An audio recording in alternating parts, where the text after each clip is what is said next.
So just a couple of weeks ago, the Johnson Amendment was ruled against. For any of you familiar with the Johnson Amendment, that was the ruling in 1954 that said clergy and churches are not allowed to advocate for any political candidate or influence their people's voting choices when it comes to a political candidate. So the IRS just responded to some litigation that came across from two Texas churches in National Religion Services. So officially, I can tell you who to vote for, and our church will not lose its nonprofit status. I share that with you today. I had a couple folks who emailed me, people who have been joking with me about this, and I thought it was important to mention it today for several reasons, one of which is that, as you know, I've never advocated for any of you to vote for a certain political candidate. I do believe that one of the greatest gifts God gave us is brains and the ability to discern for ourselves. So for me to tell you who to vote for kind of circumvents that whole use your mind and reasoning and faith part of what it means to be a Lutheran. We firmly believe in the bound conscience around here, and that's a fancy phrase that means I believe that even though Barbara, Marcel, and I might violently disagree about peanut butter, I don't even know if we violently disagree about that. Okay, I don't. I like crunchy peanut butter. Even though we may violently disagree, I respect her decisions. And that goes to all the more serious realms.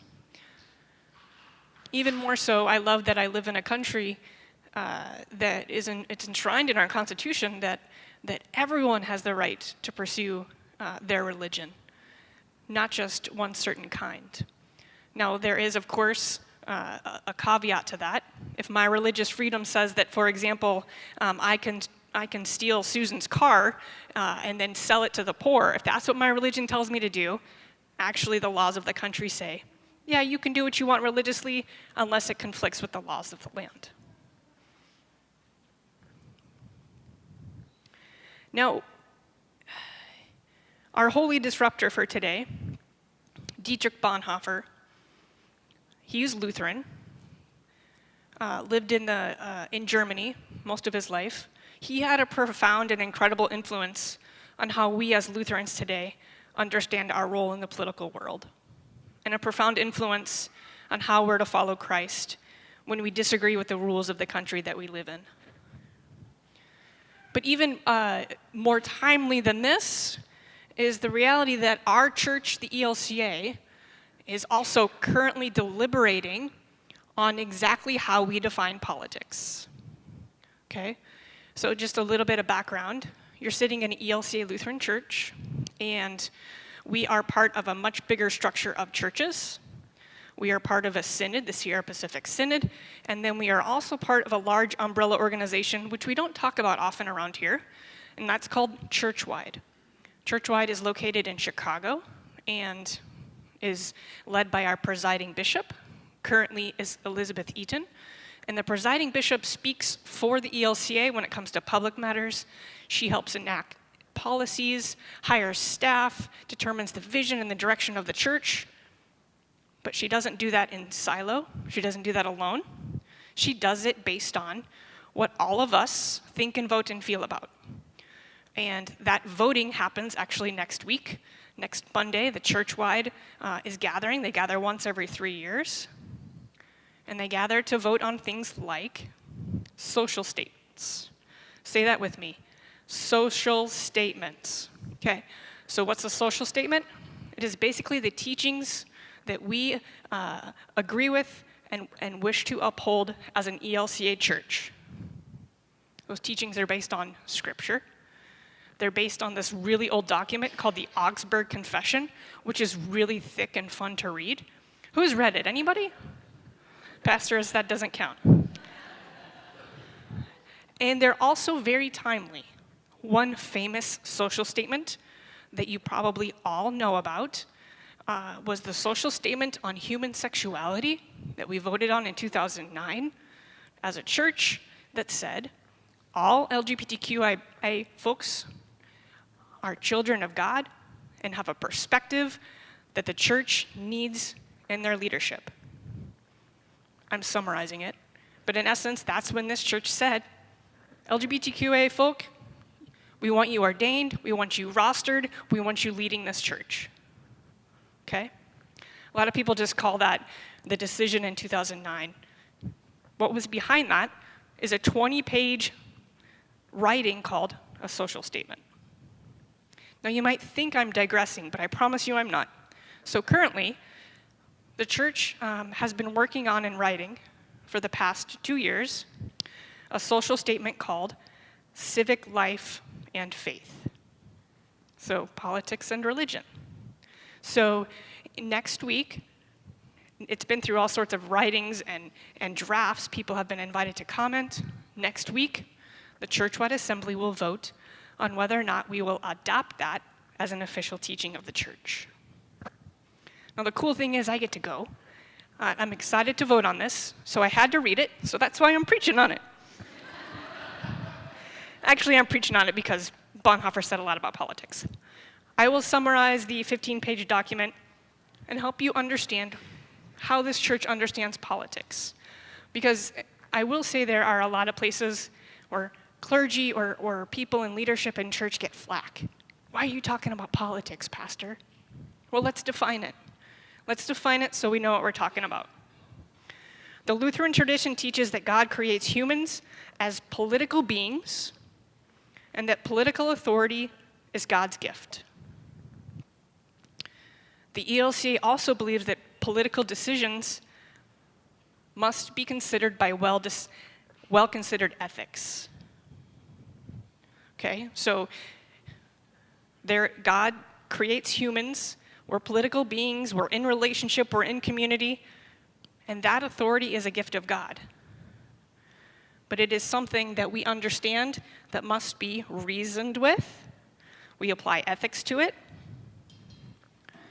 And what are politics? Negotiating how benefits, burdens, rights, and responsibilities of living in a society are shared. Basically, how are we called to live together, given the fact that we are a diverse and beautiful bunch of people? Politics and ethics are deeply related. Okay? Our Lutheran confession also teach that even as much as the government has authority, but political authority is subject to sin. So what that means is we put authority in politics in politicians, but they can mess up. Again, why I don't advocate for you to vote for anybody, you gotta think for yourself. Politicians have power, but humans are sinful. We are sinful, all of us. So one of the gifts that we have as people of faith is that we get to pay attention. We get to call people out when they're acting unjustly. We get to have a voice. Friends, we are challenged to be involved politically. And that's one of the things I love about this social statement. It says, be involved. Don't stick your head in the sand.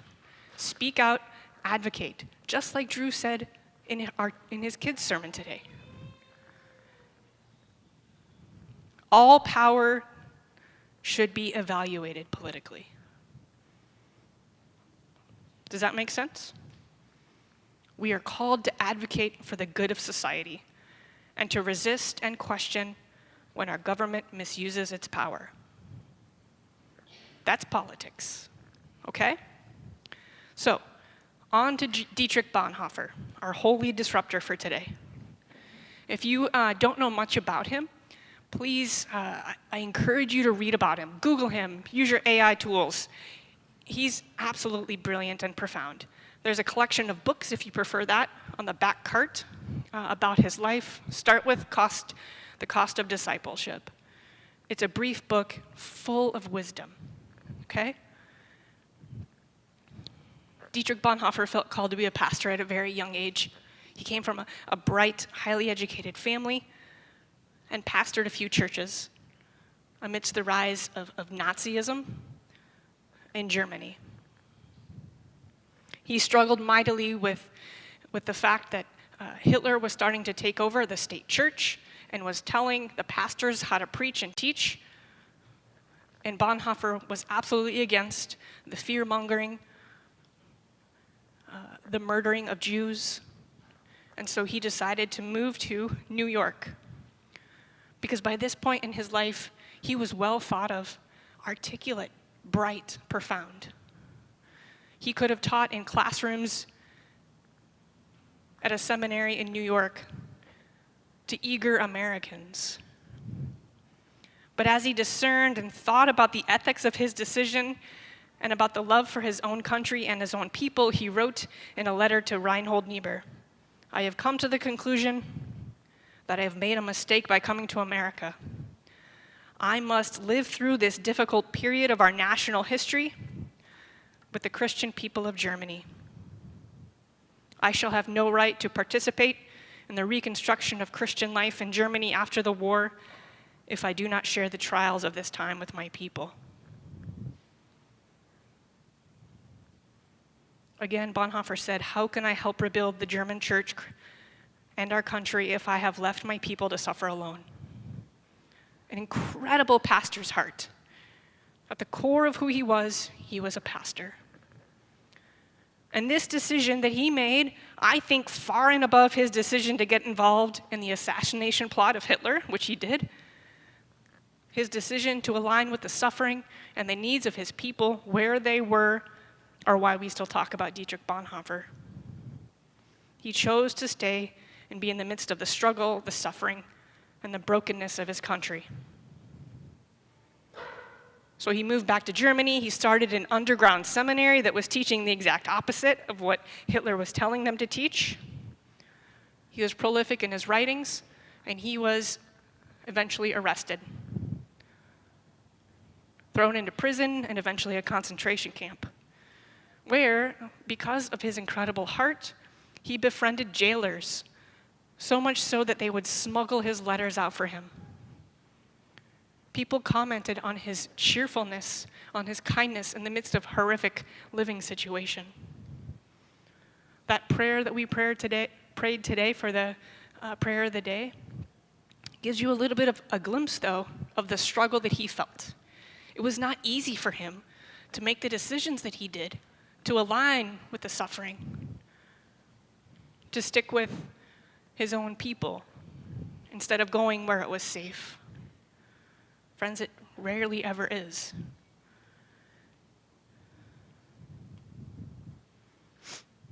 Dietrich Bonhoeffer said, "Christians are called to be obedient to their government and called to be disobedient to their government when it acts unjust or cruelly." He also believed firmly that we are called to be people involved in the world around us, to be engaged with the world. So hopefully in this brief overview of Dietrich Bonhoeffer's life, you get just a taste of who he was. And perhaps you can also see how his life mirrors very much so our gospel reading for today.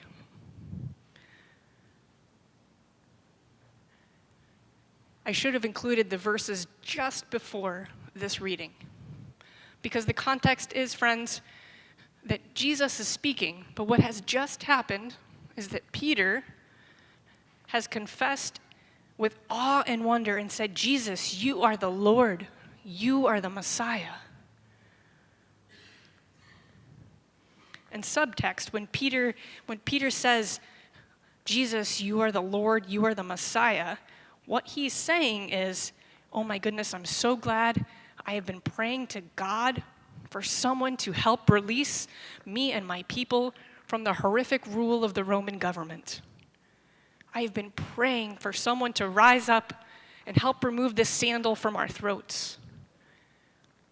I have been praying with all my siblings in the faith for a powerful army to come so that we can be free again." So this is what Jesus says to Peter's confession, statement that he's the Messiah.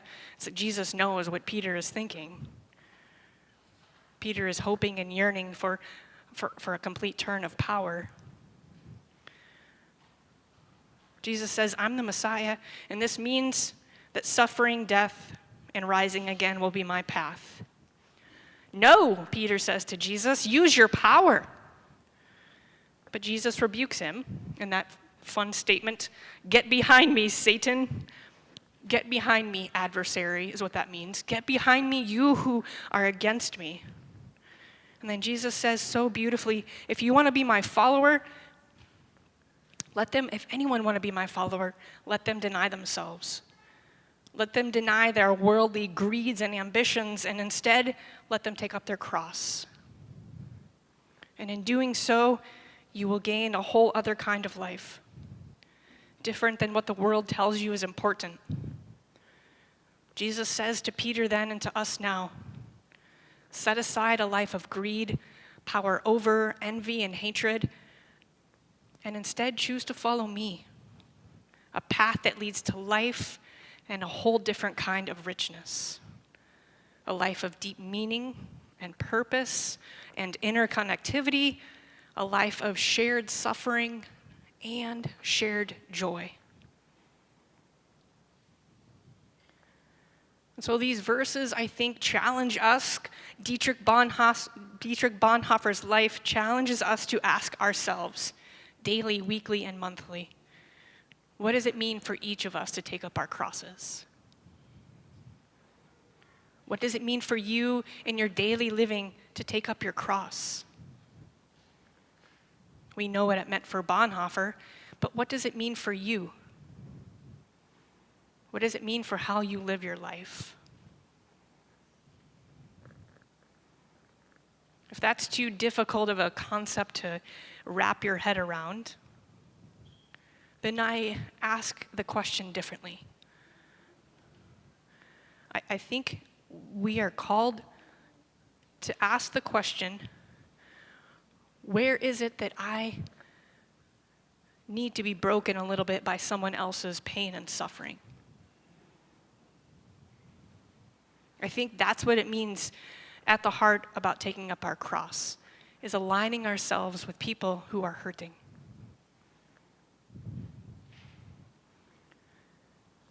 Allow your heart to be broken a little bit by someone else's pain and suffering. Then try to do something about it. And then when they ask, tell them why you're doing it. Taking up our cross, again, means aligning ourselves with those who are hurting, with those who are afraid, with those who are suffering, and trying in whatever way we can to do something about it. And please remember that last step about telling them why you're doing it. Telling them because you are a follower of Jesus, or whatever words you want to use that say, I do this because my faith compels me to. And that part is really important, friends, because there's a lot of people doing really terrible things in the name of their faith. Align yourselves with the suffering, try to do something about it, and then share. I see so many people in this congregation doing this in beautiful ways. I have two stories to share, both of which I have permission to share. Many of you know Susan and David Snook Luther. They are brand new members. Susan was at our new member class this past Sunday. Unfortunately, you probably haven't seen David very much because he did have a heart attack and has been in and out of hospital and a rehab facility. In the midst of this very scary time for Susan, in this very difficult time of helping David heal, she's been in conversation with the staff there. And one of the things the staff said is, I wish people would come and visit all of the folks who live here. And Susan said, well, what do you mean? And then continued a conversation as she has been there in and out for the past several weeks, talked to the director. Basically, they just need people to show up and do music and be present. And so Susan emailed me the other day and said, Sarah, can we do something about this? Pastor Sarah, we have a startup culture, you just said in the new member class, so what are we going to do about this? In the midst of caring for her husband, that was Susan's response. Let's get folks who are musically inclined and gifted to go and be present.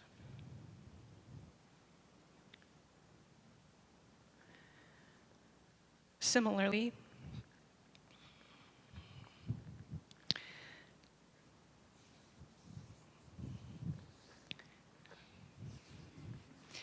Many of you know that Ginger's beloved husband, Court, died not too long ago after a horrific battle with Alzheimer's. All of you who have walked with people with memory issues know that it is a really cruel disease. In visiting with Ginger and Court a few times, it took usually us about 10 minutes to get to Court's room, because everyone who saw Ginger, be they a resident or a guest or a staff person, was so overjoyed to see Ginger and be with her. Ginger showed care to every single person she interacted with. In the midst of what she was dealing with, she was able to see others, create community, and share love.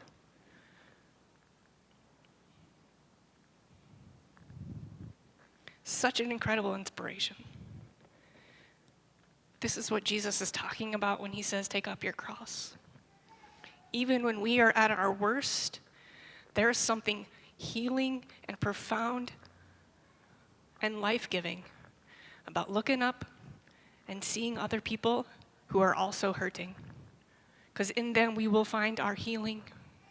In them we will move a little bit closer to the kind of world that Jesus really wants us to have.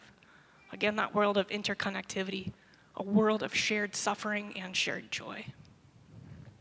So thank God for Dietrich Bonhoeffer, for paving the way of how we are called to be as political people. Thank you for Jesus' amazing example to always choose the path of peace, of taking up our cross, and leaving behind some of the less than hopeful ways that others might encourage us to live in this world. May we all have the faith and the courage to live like Jesus and like Dietrich Bonhoeffer. Amen. I invite you to stand as we sing our song of the day. It's printed in your bulletin.